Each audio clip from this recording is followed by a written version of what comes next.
নমস্কার, Bengali lab চ্যানেলে আপনাদের সকলকে স্বাগত। আজ আমি আপনাদের শোনাব সত্যজিৎ রায়ের অপদার্থ গল্পটি। ভালো লাগলে অবশ্যই কমেন্ট করে জানাবেন। চ্যানেলটি সাবস্ক্রাইব করে পাশে থাকা বেল আইকনটি প্রেস করতে ভুলবেন না।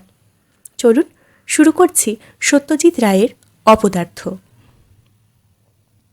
অপদার্থ কথাটা অনেক লোক সম্বন্ধে অনেক সময় ব্যবহার হয়ে থাকে। যেমন আমাদের চাকর নবকেষ্ট, নব তুই একটা অপদার্থ। এই কথাটা ছেলেবেলায় মার মুখে অনেকবার শুনেছি। নব কিন্তু কাজ ভালোই করত, দোষের মধ্যে সে ছিল বেজায় ঘুমকাতুরে। দিনের বেলা প্রায়ই একটু টেনে ঘুম দেওয়ার ফলে বিকেলে চায়ের জলটা চড়াতে 4টের জায়গায় হয়ে যেত 4:30। কাজেই মা যে তাকে অপবাদ্য দিতেন সেটা ছিল রাগের কথা। কিন্তু সেজ কাকার বেলায় অপদার্থ কথাটা যেরকম লাগসই ছিল সেরকম আর কারোর বেলাতেই হয়েছে বলে আমার জানা নেই। সেজ কাকা মানে যার ভালো নাম ক্ষেত্রমোহন সেন, ডাকনাম খেতু। বাবারা ছিলেন 5 ভাই। বাবাই বড়, তারপর মেজ, সেজ, সোনা আর ছোট। 5-এর মধ্যে সেজ বাদে আর সকলেই জীবনে প্রতিষ্ঠা লাভ করেছিলেন। বাবা ছিলেন নামকরা উকিল, মেজ সম্মানিত অধ্যাপক, সংস্কৃত আর ইতিহাসে AA। সোনা ব্যবসা করে কলকাতায় 3খানা বাড়ি তুলেছিলেন। আর ছোট কালুয়াতি গানে বড় বড় মুসলমান ওস্তাদের বাহবা আর 36টা সোনার উপর মেডেল পেয়েছিলেন ধনী সমাজদারদের থেকে। আর সেজ কাকা, তাকে নিয়েই এই গল্প। তাই তার কথাটা এক কথায় বলা যাবে না। সেজ কাকার জন্মের মুহূর্তে নাকি ভূমিকম্প হয়েছিল। অনেকের মতেই সেই কারণেই নাকি তার ঘিলুতে জট পাকিয়ে যায়, আর তাই তার এই দশা। হাম আর চিকেন পক্স একবার না একবার প্রায় সব শিশুদেরই হয়। সেজ কাকার এই দুটোই তো হয়েছিল। সেই সঙ্গে কোনো না কোনো সময় হয়েছিল হুপিং কাশি, ডিপথিরিয়া, ডেঙ্গু, একজিমা, আসল বসন্ত। শিশু বয়সে 7বার কাঁদতে কাঁদতে হেঁচকি উঠে নীল হয়ে সেজ কাকা অজ্ঞান হয়ে গিয়েছিলেন। 7 বছরে সেজ কাকার তোতলামো দেখা যায়। 9:30 পেয়ারা গাছ থেকে পড়ার সঙ্গে সঙ্গেই সে তোতলামো সেরেও যায়। এই পতনের ফলে সেজ কাকার গোড়ালি ভেঙে যায়। ডাক্তার বিশ্বাস সেটাকে ঠিকমতো জোড়া দিতে না পারায় সেজ কাকাকে সামান্য খুঁড়িয়ে হাঁটতে হতো। এই খোঁড়ানোর জন্য তার আর খেলাধুলা করা সম্ভব হয়নি। হাতের টিপের অভাবে ক্যারাম আর মাথা খেলে না বলে তাস পাশাও হয়নি। সেজ কাকা স্কুলে ভর্তি হয়েছিলেন ঠিকই, কিন্তু পরপর 3বার FA পরীক্ষায় ফেল হওয়ার পর ওর বাবা মানে আমার ঠাকুরদাদা নিজেই ওর পড়াশোনা বন্ধ করে দেন। বলেন, খেতু তুই যখন একেবারেই অপদার্থ তখন তোর এডুকেশনের পিছনে টাকা খরচ করা মানে টাকা জলে দেওয়া। তবে গলগ্রহ হয়ে থাকতে দেওয়াও তো চলে না। তুই আজ থেকে ভোম্বলের সঙ্গে বাজারে যাবি, শাক সবজি মাছ মাংস চিনে নিবি, তারপর থেকে সংসারের বাজারটা তুইই করবি। ভোম্বল কাকা হলেন বাবার এক দুঃসম্পর্কের ভাই। আমাদের বাড়ির থেকেই পড়াশোনা করেছেন, মানুষ হয়েছেন। সেজ কাকা বেশ কিছুদিন বাজারে গেলেন ভোম্বল কাকার সঙ্গে। তারপর একদিন, সেদিন বাড়িতে লোক খাবে, ঠাকুরদা সেজ কাকার পকেটে 2 10 টাকার নোট গুঁজে দিয়ে বললেন, দেখি তুই কেমন জিনিসপত্র চিনেছিস, আজ বাজারের ভার তোর ওপর। সেজ কাকাকে দিয়ে বাজার আর হলো না, কারণ কাকার পাঞ্জাবির পকেটটা ফুটো। নোট দুটো বাজারে পৌঁছানোর আগেই পথে কোথায় গলে পড়ে গেছে। এরপর থেকে কে আর কাকাকে ট্রাস্ট করবে? আমার প্রথম স্মৃতিতে সেজ কাকার বয়স 33 আর আমার 3। কালী পুজোর দিন সন্ধ্যাবেলা। ঘটনাটা মনে আছে কেন সেটা আরেকটু বললেই বোঝা যাবে। সেজ কাকা বারান্দার মেঝেতে হামাগুড়ি দিচ্ছেন, আর আমি তার পিঠে চড়ে ঘোড়া ঘোড়া খেলছি। পাশের বাড়ি থেকে একটা জ্বলন্ত উড়নতুবড়ি এসে বারান্দার তক্তাপোষের ওপর পড়তেই সর্বনাশ বলে সেজ কাকা শটান উঠে দাঁড়ালেন। তার ফলে আমি পিঠ থেকে ছিটকে পড়লাম শান বাঁধানো মেঝেতে। আর সঙ্গে সঙ্গে মাথা ফেটে রক্তারক্তি কাণ্ড। সেদিন অবশ্য সেজ কাকাকে ভয়ঙ্কর সব কথা শুনতে হয়েছিল বাড়ির প্রায় সকলের কাছ থেকেই। আমার কিন্তু একটু দুঃখ হয়েছিল কাকার জন্য। কেউ তাকে গ্রাহ্য করে না, এমনকি মানুষের মধ্যেই ধরে না। তাই বয়সের সঙ্গে সঙ্গে আমার কাকার ওপর একটা মায়া পড়ে গিয়েছিল। মাঝারি হাইট, মাঝারি রং, মুখে সবসময় একটা খুশি আর দুঃখ মেশানো ভাব। মনে হতো সব মানুষেরই বুদ্ধি হবে, সব মানুষই করিতকর্মা হবে। তার মানে কি? শহর ভর্তি এত লোকের মধ্যে একটা লোক যদি সেজ কাকার মতো হয়, তাতে দোষ কি? আমি তাই ফাঁক পেলেই তার একতলার কোণার ঘরটা গিয়ে সেজ কাকার সঙ্গে গল্প করতে বসতাম। কদিন গিয়েই এটা বুঝেছিলাম যে সেজ কাকাকে গল্প বলতে কোনো লাভ নেই, কারণ তার কোনো গল্পই শেষ পর্যন্ত মনে থাকে না। তারপর কি হলো সেজ কাকা? তারপর তারপর দাঁড়া, তারপর তারপর গলার স্বর তারপর বলতে বলতে ক্রমে দম ফুরোনো হারমোনিয়ামের মতো ক্ষীণ হয়ে আসে। সেজ কাকা গল্প থেকে গুনগুন বেসুরে গান চলে যান। শেষটায় গানও ফুরিয়ে গিয়ে কাকার মাথাটা ঘুমে ঢুলতে থাকে। বুঝতে পারি গল্পের বাকি অংশ মনে করার মেহনত কাকার পোষাচ্ছে না। তাকে এই অবস্থায় রেখে আমি পা টিপে টিপে ঘর থেকে বেরিয়ে আসি। সেজ কাকা ডাকেনও না। আমার তখন 12 বয়স। তখন একদিন তার ঘরে গিয়ে দেখি তিনি একটা মোটা বই খুলে খুব মনোযোগ দিয়ে পড়ছেন। জিজ্ঞেস করতেই বললেন, আয়ুর্বেদের বই। বললাম, ও বই পড়ে কি হবে সেজ কাকা? কাকা একটু ভেবে গম্ভীরভাবে বললেন, এটাও তো একটা ব্যারাম, তাই না? কোনটা? এই যে আমার দ্বারা কিছু হচ্ছে না, কিচ্ছু মনে থাকে না, কিচ্ছু মাথায় ঢোকে না, এটা নিশ্চয়ই একটা রোগ। কি আর বলবো। বললাম, তা তো হতেই পারে সেজ কাকা, তাহলে এর চিকিৎসা হবে না কেন? বললাম, তুমি নিজেই চিকিৎসা করবে নাকি? আমি জানতাম যে সেজ কাকার এই অপদার্থতার জন্য তাকে ডাক্তার দেখানোর কথা কেউ কোনো দিন ভাবেনি। সত্যি বলতে কি, ও ছেলেবেলার সেই একগাদা ব্যারামের পর ওর আর বিশেষ কোনো অসুখ টসুখও হয়নি। স্বাস্থ্যটা ওর মোটামুটি ভালোই ছিল। সেজ কাকা বলেই চললেন, চকবাজারে ফুটপাতে বইটা পড়েছিল, 10 আনা দিয়ে কিনে নিয়েছি, বোধহয় কাজে দেবে।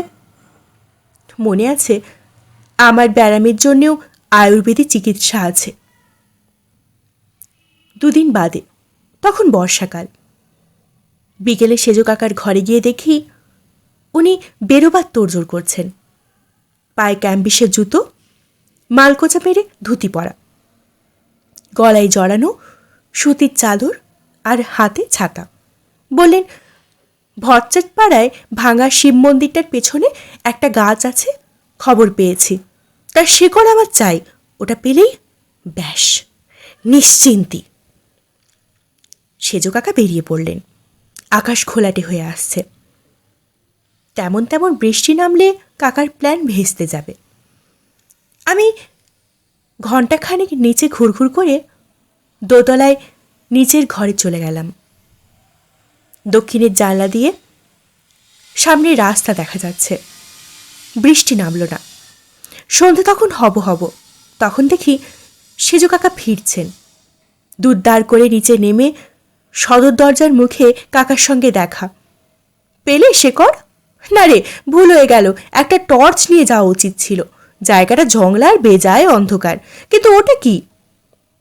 কাকার কথার মধ্যেই চোখ পড়েছে আমার খদ্দরের পাঞ্জাবির বুকে লাল রঙের ছোপ।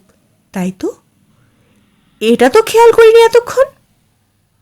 পাঞ্জাবি খুলতে বেরোলো একটা জোঁক। ভীম যেমন দুর্যোধনের বুকের রক্ত খেয়েছিল, তেমনি ইনি সেজ কাকার বুকের রক্ত খেয়ে ফুলে ঢোল। টোকা দিতেই টপ করে মাটিতে পড়ে গেল। কিন্তু একটা জোকে আর সেজ কাকার কি হবে? কাঁধ, কনুই, কোমর, পায়ের গোল, হাঁটু, গোড়ালি সব জায়গা মিলিয়ে 14টা যোগ বেরোলো কাকার গা থেকে। 5-6 আউন্স রক্ত যে আজ তার খোয়া গেছে তাতে কোনো সন্দেহ নেই। বলা বাহুল্য তার আয়ুর্বেদ চর্চাও এই একটি ঘটনাই দিল বন্ধ করে। পড়াশোনায় আমি ছিলাম রীতিমতো ভালো। আমাদের সময় এফএ এন্ট্রান্সের যুগ শেষ হয়ে ম্যাট্রিক চলছে। পরীক্ষায় বিশ্ববিদ্যালয়ে থার্ড হয়ে বিজ্ঞান পড়ব বলে এলাম কলকাতায়। হোস্টেল থেকেই এমএসসি পর্যন্ত পড়ে পদার্থবিজ্ঞানে ফার্স্ট ক্লাস ফার্স্ট হয়ে চলে যাই আমেরিকায়। শেষ পর্যন্ত গবেষক হিসাবে আমার নামে খ্যাতি হয়। শিকাগো বিশ্ববিদ্যালয়ে অধ্যাপক এবং গবেষণার কাজ আমি একসঙ্গে চালাতে থাকি। বাইরে থাকার ফলে সেজ কাকার সঙ্গে যোগসূত্র ক্ষীণ হয়ে আসছিল। একবার তখন আমি সবে অধ্যাপনা শুরু করেছি। মার চিঠিতে এক অদ্ভুত খবর পেলাম, সেজ কাকা নাকি ফিল্মে অভিনয়ের সুযোগ পেয়েছেন।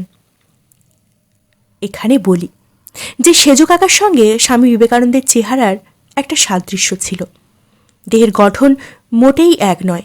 সেজ কাকা ছিলেন 5 ফুট 6 ইঞ্চি, তবে নাক চোখ মুখের সাদৃশ্য সকলের চোখেই ধরা পড়ত। পরমহংসদেবের সম্বন্ধে একটা ফিল্ম তোলা হবে এবং তাতে বিবেকানন্দের ভূমিকা আছে খবর পেয়ে সেজ কাকা নাকি সরাসরি প্রযোজকের সঙ্গে দেখা করে অভিনয় করার ইচ্ছে প্রকাশ করেন। চেহারার মিলের সঙ্গে পার্টটা পেতে নাকি তার কোনো অসুবিধেই হয়নি।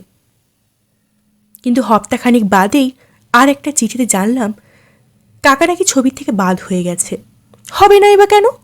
ঘর বন্ধ করে প্রাণপণে পাঠ মুখস্থ করা সত্ত্বেও 1 নম্বর দৃশ্যে রামকৃষ্ণের কথার উত্তরে বিবেকানন্দের মুখ থেকে যদি 3 নম্বর দৃশ্যের উত্তর বেরিয়ে পড়ে, তাহলে আর তাকে দিয়ে কোনো কাজই চলে না। অর্থাৎ ফিল্ম অভিনেতা হিসেবেও তিনি যে অপদার্থ সেটা ছোট কাকা প্রমাণ করে দিয়েছেন।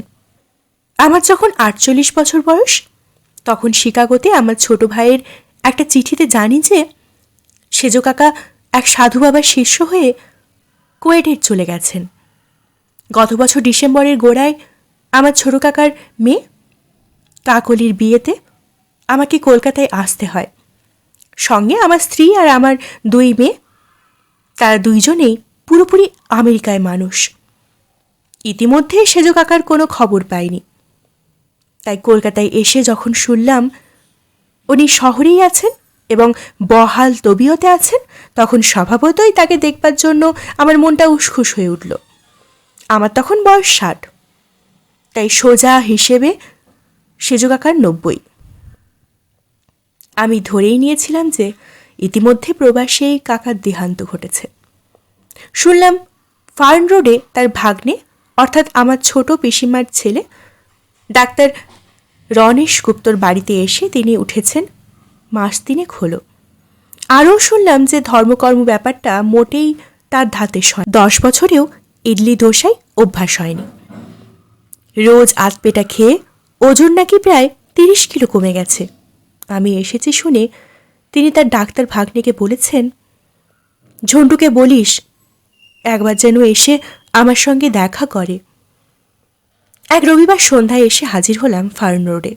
লোডশেডিং চলছে। দোতলার একটি ঘরে টিমটিমে মোমবাতি জ্বালিয়ে তাকিয়ায় ঠেস দিয়ে খাটের ওপর বসে আছেন সেজ কাকা।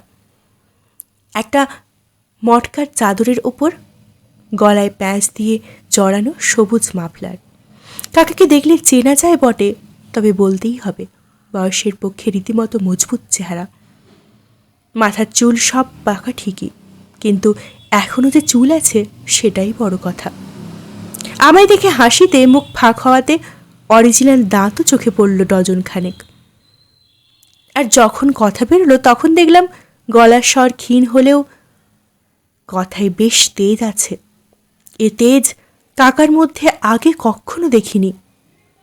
তিনি যে সকলের বয়োজ্যেষ্ঠ, তাকে আর কারুর কাছে মাথা নোয়াতে হয় না, এই বোধ হয়তো এই মেজাজে একটা ভারী কি ভাব এনে দিয়েছে।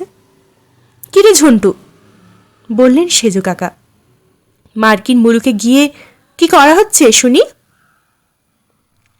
আমার কাজ কথাটা যথাসম্ভব বিনয়ের সঙ্গেই বললাম, পদার্থবিজ্ঞান, গবেষণা। বললেন সেজ কাকা, লোকে মান্যি করে? আমার ৭৭ বছরের পিসিমার গলা সপ্তমে চড়িয়ে আমার বিনয়ে ফোঙ্কারে উড়িয়ে দিয়ে জানিয়ে দিলেন আমার খ্যাতির কথা। বটে, বললেন সেজ কাকা, নোবেল প্রাইজ পেয়েছিস কি না সেটা বল আগে। হালকা হেসে মাথা নাড়লাম। তবে আর কিসের বড়াই, ছে ছে ছে, একেবারে অপদার্থ। আমি এই গুঁতোর ঠেলা সামলাতে না সামলাতে সেজ কাকার বাক্যস্রোত আমাকে নাকানি চুবানি খাইয়ে দিল। তুই তো যাই হোক ভিন মুলুকে পালিয়ে বাঁচলি, আমি ভাবলুম কলকাতায় গিয়ে একটু সোয়াস্তি হবে। জীবনের শেষ কটা দিন তবু আপনজনের সান্নিধ্যে কাটাবো, তাই এসব কি হচ্ছে বলতো? শকুনির ঠোকরে তো হাড় পাঁচটা পার হয়ে যাচ্ছে শহরটায়। দিনে 10 ঘন্টা বিজলি নেই, শ্বাস টানলে ধোঁয়া ধুলোয় প্রাণ অতিষ্ঠ। জিনিসপত্রের যা দর, উদরের স্বাদ মিটিয়ে ভালো মন্দ যে একটু কিছু খাবো তারও জো নেই। ধর ধর, অপদার্থ অপদার্থ। সেদিন বুঝলাম যে সেজ কাকার ওপর থেকে আমার পুরনো টানটা এখনো যায়নি, কারণ তার কথাগুলো শুনে আমার মনটা প্রসন্ন হয়ে উঠল। মনে হলো আমরা বোধ হয় একদিন ভুল করে এসেছি, উল্টো ভেবে এসেছি। আসলে কাকা দিব্যি সুস্থ স্বাভাবিক মানুষ, আমরা সুস্থ দুনিয়াটাই অপদার্থ। কিন্তু কথাটা যে ঠিক নয় সেটা সেজ কাকাই প্রমাণ করে দিলেন কয়েকদিনের মধ্যেই। এক সকালে ছোট পিসিমার বাড়ি থেকে ফোন এলো যে সেজ কাকা ভোর রাত্রে ইহলোক ত্যাগ করে চলে গেছেন। আর যাওয়ার দিনটা মোক্ষম বেছেছেন কাকা, কারণ সেদিনই সন্ধ্যায় গোধূলি লগ্নে আমার ভাগ্নির বিয়ে। কেমন লাগলো কমেন্ট বক্সে আমাকে অবশ্যই জানাবেন। চ্যানেলটি অবশ্যই সাবস্ক্রাইব করে পাশে থাকা বেল আইকনটি প্রেস করে দেবেন। ধন্যবাদ, নমস্কার।